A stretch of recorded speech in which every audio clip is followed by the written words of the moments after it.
Hello, Longview Chapel friends and families. My name is Reverend Tammy Gill, and I'm with you today to continue our discussion on the 5 love languages in the lives of our children and helping make sure that they feel the deep love that we have for them as parents and caregivers.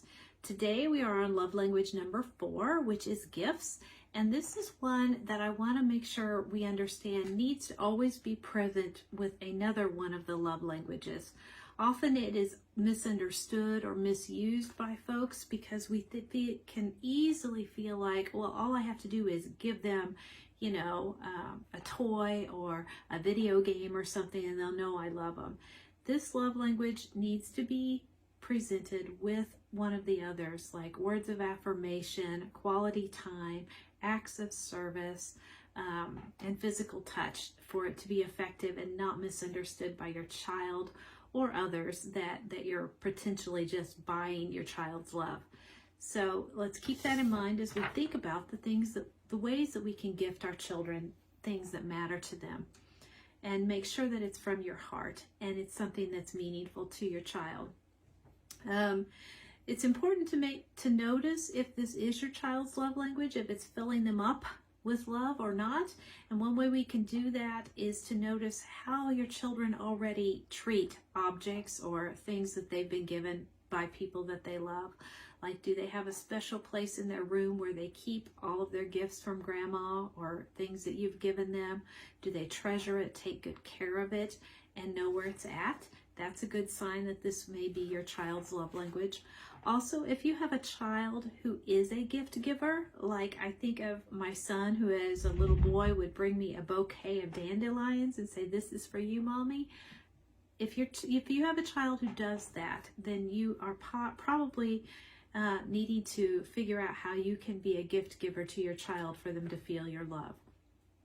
You can also keep in mind that the gifts are not measured by how much money you spend on them. It's measured by the meaning that you put into that gift.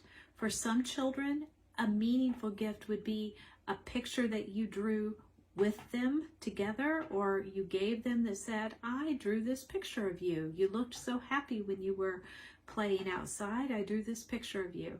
So making sure that the gift is meaningful and letting the child know you were thinking of them at that time will help the gift have the power of showing the love that you have.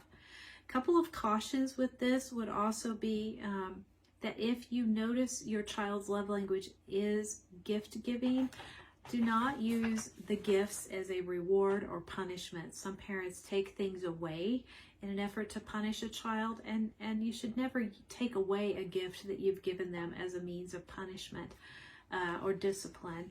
In the same way, we don't want to use gifts as a reward system. Like, well, I will buy you that new pair of sneakers if you are good at the doctor's office or the dentist or whatever. If you're a good boy or good girl, then you get the gift. These are truly grace-filled gifts that are just because you love your child. As we learn this language and we practice it, I think it's good to remember that gift giving is the heart of God. When we think of the most quoted Bible verse in the world, probably is John 3:16. For God so loved the world that he gave us Jesus. And God also gave us the gift of the Holy Spirit. God is a gift-giving God as a way of showing love. So when you practice giving gifts to others, your children in this case, you are extending the kind of love that God has for all of us, all of humanity, and teaching your child how to receive that and how to feel that love at the same time. All right, blessings to you as you exercise this gift this week. I look forward to hearing how it goes, and we'll be together one more time for love language number 5 next week. Have a good one.